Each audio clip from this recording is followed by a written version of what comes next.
летел, а потом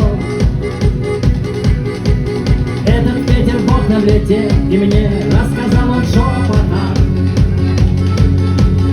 Очень много смуглых ребят уже сегодняшним вечером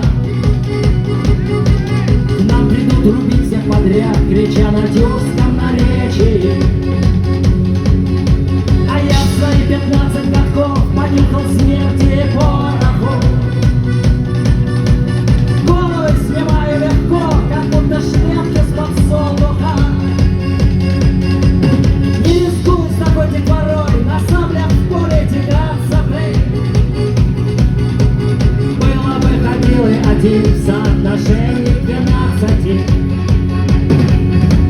Вот на их на реке черный глава по-звериному щерится. Что ж ты позабыл на реке?